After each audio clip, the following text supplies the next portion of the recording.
Bonjour, Batimatech 2014, une nouvelle fois au sein de la SAFEX et une nouvelle fois au sein du stand de Cosider qui nous fait le plaisir et l'honneur de nous recevoir, de nous accueillir afin de nous permettre de tenir ces séries de tables rondes. Cette 17e édition connaît une participation record, plus de 1100 entreprises. Plus de la moitié sont des étrangères. 2 entreprises ont accepté notre invitation pour aujourd'hui. Des entreprises algériennes. D'abord, Monsieur Hamid Zeghen, le directeur général de Bativer. Bonjour. Bonjour. Merci d'être avec nous. Merci à vous. Monsieur Hafian Mohamed Yassine, vous êtes le président du directoire de Injeb. Bonjour, merci pour votre invitation. Merci, c'est nous qui vous remercions. Tout d'abord, afin de permettre à ceux qui nous regardent de comprendre un peu l'existence de vos entreprises, le rôle de vos entreprises, je vais vous demander en 2 mots de vous présenter rapidement. Alors, vous savez, pour ce qui est de Injeb, c'est une SGPI, donc un outil de réalisation à la disposition du gouvernement. Ça représente 56 entreprises et 12 bureaux d'études. Voilà, très brièvement, bon, mais c'est un peu plus complexe que cela. D'accord. Bativer. Bativer est une société privée de droit algérien qui existe depuis 15 ans, qui intervient dans les équipements de chantier, en études, en distribution, location, conseil. Donc nous intervenons à la fois dans le BTP, mais en même temps, nous intervenons dans le festif, les structures de spectacle. Nous intervenons dans l'industrie, dans les échafaudages pour la pétrochimie, dans les cimenteries. En gros, voilà. Très bien. Batimatech représente quoi aujourd'hui pour Injeb? Vous savez, Batimatech, c'est surtout une fenêtre ouverte vers le monde du bâtiment. Et en ce qui nous concerne, là, nous venons d'animer une conférence. C'est permettre à tous les opérateurs, au moins au niveau de Injeb, d'avoir cette connexion avec les autres entreprises, qu'elles soient algériennes ou étrangères, qui soient sur le territoire de Batimatech et qui puissent y avoir des échanges. D'accord. Idem, je pense, pour Bativer, vous n'avez jamais loupé une édition de Batimatech. Exactement. Nous avons une relation d'affect avec le Batimatech. Nous avons grandi ensemble. Le Batimatech, à ses débuts, n'occupait que le tiers du pavillon central, même moins que le tiers. Actuellement, nous avons un peu plus de 1000 mètres carrés pour vous permettre de situer, de palper un peu la progression du Batimatech et notre société. Nous sommes sur 1000 mètres carrés et au tout début, nous avions un stand d'à peine 9 mètres carrés. Voilà. Et donc cette règle de proportionnalité s'est appliquée au Batimatech et à nous. On a grandi un peu ensemble. Donc on a une relation. Et je suis très proche de l'équipe aussi qui dirige et qui gère le Batimatech. Voilà. Très bien. Alors ça, c'était vraiment pour faire connaissance et de mieux un peu cerner cette problématique du bâtiment, des matériaux de construction dans le Batimatech. Maintenant, abordons un peu ces nouvelles techniques de construction. C'est pour cette raison qu'on vous a réunis dans ce plateau aujourd'hui. Aujourd'hui, vous m'avez parlé tout à l'heure d'une restructuration au sein de Injeb afin de finalement de mieux répondre aux besoins, aux défis actuels du bâtiment et des chantiers de construction. Est-ce qu'à votre avis, aujourd'hui, il faut complètement refonder ces techniques de construction en Algérie? Est-ce qu'on peut continuer avec les anciennes techniques? Vous savez, nous avons baptisé l'année 2014 l'année du renouveau et du développement au niveau de Injeb.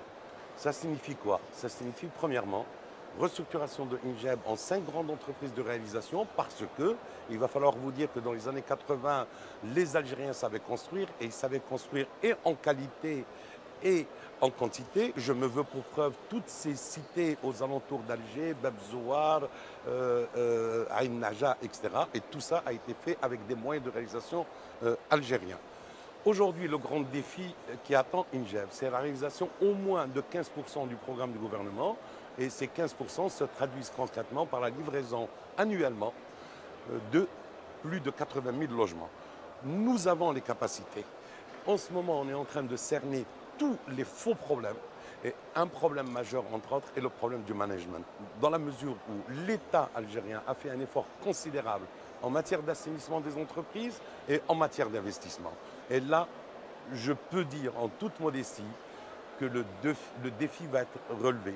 Mais j'aimerais juste ouvrir une parenthèse parce que je trouve que cette rencontre avec nos amis de Bativer est une rencontre très importante. Elle répond même à un discours politique qui veut que, aujourd'hui, si on veut réaliser, il n'y a plus de distinguo entre le secteur public et le secteur privé. Dans la mesure où, lors de la dernière tripartite, le Premier ministre a déclaré qu'aujourd'hui, on parle d'un secteur national. Donc, c'est tout le secteur national qui doit se mobiliser pour la réalisation de ce programme du gouvernement. Partenariat Absolument, public-privé. Alors, Bâti-Vert, toujours dans ce monde des nouvelles techniques de construction, c'est votre credo. Exactement.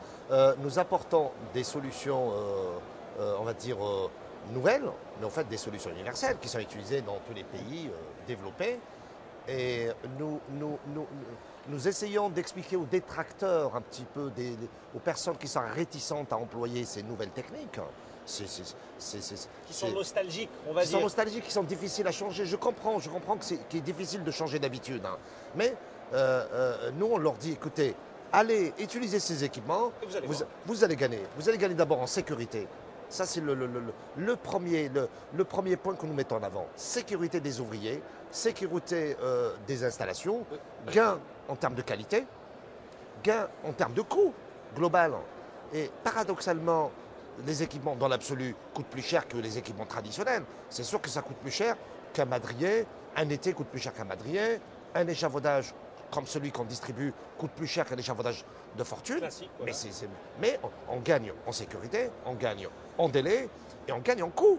Parce qu'il n'y a plus d'improvisation. Vous savez que l'improvisation, c'est ça qui génère des surcoûts. Quand on fait de l'improvisation, on est obligé de démolir, reconstruire, démolir. Elle arrivait en paire en qualité et en coût. Voilà. Alors, sur cette industrialisation du bâtiment maintenant, comment considérez-vous aujourd'hui le rôle de INJEB dans cette nouvelle politique? Vous savez, de toutes les manières, une certitude, il n'est plus question de continuer à construire avec les techniques traditionnelles. Nous sommes condamnés, si on veut répondre à ces besoins, et ces besoins non seulement pressants, mais quantitatifs de notre peuple, il va falloir aller vers des nouvelles technologies de construction et vers l'industrialisation. Parce que le traditionnel a montré ses limites et qu'aujourd'hui, il va falloir absolument moderniser l'outil. Comment on le voit? Tout simplement, c'est qu'il va falloir vous dire une chose. Nous pouvons et nous avons les moyens et nous maîtrisons déjà les nouvelles technologies. Il ne faut pas sortir de Saint-Cyr pour se dire que nous avons des nouvelles technologies qui vont nous dépasser. Il n'en est pas question. Nous avons des jeunes qui sont formés dans les écoles polytechniques, nous avons des jeunes qui sont formés à l'université. Il suffit un tant soit peu de leur donner un minimum de formation et je peux vous assurer d'une chose, que quelle que soit cette technologie, elle est maîtrisée. Il ne faut pas vous imaginer que dans le secteur du bâtiment, il y a eu une révolution en matière d'apport technologique là durant les dernières 20 années. Déjà, je vous l'ai dit, dans les années 80, on maîtrisait parfaitement les techniques modernes de construction. Il va falloir peut-être qu'on revienne, les actualiser un petit peu. Et il n'y a pas de raison pour qu'on ne relève pas ce défi à travers l'industrialisation du bâtiment. Alors, je vous pose la même question pour Bâti-Vert. Je suis entièrement d'accord. Effectivement, nous avons des ressources humaines de qualité en Algérie. Nous avons des gens de valeur. L'engineering autour du bâtiment, ce n'est pas de l'aérospatial, hein. C'est des choses facilement intégrables chez nous. Ce qui manque, c'est qu'il manque une volonté politique. Il manque une volonté politique qui va donner cet élan, cet effet qui va booster et qui va introduire un petit peu l'engineering, le conseil, les études. On ne donne pas assez de temps aux études. En réalité, avant d'attaquer une quelconque opération, la primauté est aux études. Les études d'architecture, même à la limite, une opération de ravalement, il y a des études en avant. On n'y va pas comme ça, l'improvisation. Et quand on fait des études techniques bien faites, on conduit le chantier en qualité, en sécurité et au meilleur coût. D'accord. Je pense qu'on est d'accord là-dessus. Alors, j'aimerais terminer sur un point, l'esthétique. On parle du bâtiment, on parle des constructions. Malheureusement, il faut le dire. Il faut appeler un chat un chat. On ne voit pas beaucoup d'esthétique ces derniers temps. Alors, INJEB et Bâti-Vert, comment comptez-vous un peu, on va dire, redémarrer les choses d'une manière assez solide afin de revoir l'esthétique aujourd'hui dans les constructions, dans le bâtiment? Vous savez, juste un point qui, à mon sens, est très important. Vous savez, le discours politique aujourd'hui, il est là. Il y a une volonté politique. Bien sûr. Je ne veux pas entrer en contradiction, mais il y a une volonté politique extraordinaire. Vous savez, je me veux pour preuve uniquement les dernières décisions qui ont été prises par le gouvernement en matière d'assainissement des entreprises, en matière d'investissement, et pour dire qu'aujourd'hui, il faut y aller. Le problème, c'est les pour ce appliquer sur qui le est- terrain. Oui, C'était des applications, effectivement. Mais au niveau des applications, vous savez, on est en train de préparer ces 5 grandes entreprises et dans le cadre, je vous le dis, d'un partenariat, et moi je crois au partenariat Public-privé. national, public-privé. Maintenant, on parle d'un secteur national, d'accord? On parle d'un secteur national, on va avancer. Maintenant, pour ce qui est de l'esthétique, moi je reste persuadé. Vous savez, je vous invite à aller visiter certaines réalisations à l'intérieur du pays. Je peux vous assurer d'une chose, elles n'ont rien à envier, que ce soit du point de vue de la technologie qui est utilisée, que ce soit au niveau des matériaux, n'a rien à envier à n'importe quelle réalisation sans être prétentieux à n'importe quelle réalisation à l'échelle mondiale. Vous savez, le premier prix vient d'être attribué au niveau d'architecture à des logements LSP qui se trouvent dans la région de Médéa. Il faut se promener à travers le pays et voir les belles réalisations. Maintenant, pour ce qui est de l'esthétique, ça doit se passer dans les bureaux d'architecture. Bien sûr, dans les et là, études. nous veillons Exactement. à ce qu'il n'y ait plus ces boîtes où On on met improvise, des ouais. gens. Aujourd'hui, on se rend compte qu'effectivement, ce peuple a besoin d'esthétique. Il va falloir améliorer un petit peu ces bureaux d'études. Leur progrès passe. Et vous savez, moi, j'ai été très, très marqué aussi par le discours d'un grand architecte égyptien qu'il repose en paix, Hassan Fethi, et qui disait construire avec le peuple. Vous savez, il n'est pas question de défigurer encore une fois l'espace algérien. Construisons avec nos peuples, construisons avec notre peuple. Il sait ce qu'il veut. Essayons d'aller vers lui et essayons aussi d'introduire ces désirata dans cette politique d'industrialisation du bâtiment. Très bien. Bâti-Vert, je pense que vous en savez quelque chose. Bien Vous sûr. adorez les artistes. Oui, exactement. Ça Je veut voudrais tout dire. juste rectifier, M. Hafian, quand je dis qu'il n'y a pas de, volonté politique, en fait, Si. la volonté, elle est là. Ce qui manque, c'est les engrenages. Oui. Ça ne prend Pour pas. les appliquer sur le Ça terrain. ne prend pas. Il y a une Pour volonté, concrétiser. effectivement. Il y a une volonté. Mm. Elle est dite, mais ça ne prend pas. Donc il y a quelque chose qui ne va pas, quoi. Mais il faut faire sauter les verrous. Ouais. Et pour revenir à l'esthétique dans l'esthétique. le bâtiment est d'essence même artistique. Quand on bâtit, l'acte de bâtir doit être un acte artistique. On dit architecture. Architecture, c'est de l'art. C'est de l'art et on l'oublie chez nous. On l'oublie. Et d'ailleurs, on arrive à des situations très difficiles. Nous avons une réelle volonté politique de résorber la crise de logement, mais on est en train de faire des opérations à la va-vite, en mettant en avant le quantitatif au détriment du qualitatif. Je vous donne 2 exemples sur Alger, les bananiers et Babzois. C'est très bien, on a fait des milliers de logements. Malheureusement, ces logements, ces cités-là, j'ai bien peur que ça devienne comme les Minguettes en France ou comme la Courneuve, où les Français ont rasé ces cités-là et on n'a pas assez de recul. Hein. On n'a qu'à voir ce qui s'est passé quand on fait des grands ensembles comme ça, où on entasse Ça des finit milliers forcément. de familles, loin de tous les équipements urbains, pas de loisirs, très peu de transport. Bah forcément, on va créer une crise de la Alors, si mal-vie vous permettez, et une crise qui va déboucher sur une génération. J'ai bien peur. Je préfère noircir Oui, les non, choses vous avez raison, justement mais- pour faire dans le Pour préventif. anticiper. Pour Vous anticiper. savez, Il faut qu'on arrête avec ça. Monsieur Hafian, Je vous en prie. je finis.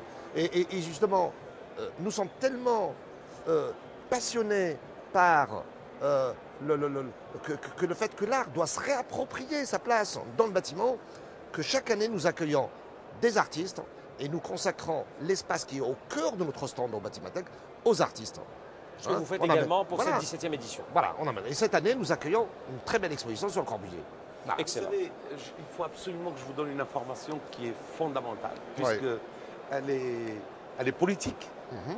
Et pour vous dire que la volonté politique est là, Bien et sûr. elle va répondre à vos préoccupations. Elle Bien va sûr. répondre à Le vos qualitatif. préoccupations. Vous savez, lors du dernier remaniement ministériel, le concept de la ville n'était pas prévu au sein du ministère de l'Habitat. Aujourd'hui, il y a la création du ministère de l'Habitat, de l'Urbanisme et de la Ville. Ceci signifie que nous allons aller vers la cité intégrée. Il n'est plus question aujourd'hui d'avoir une autre approche que l'approche de la cité intégrée. Donc, systématiquement, chaque fois où il y a une construction de plus de 5000 logements, d'accord? Il y aura tous les équipements, donc la salle de cinéma, le théâtre, Les les loisirs de manière polycliniques générale.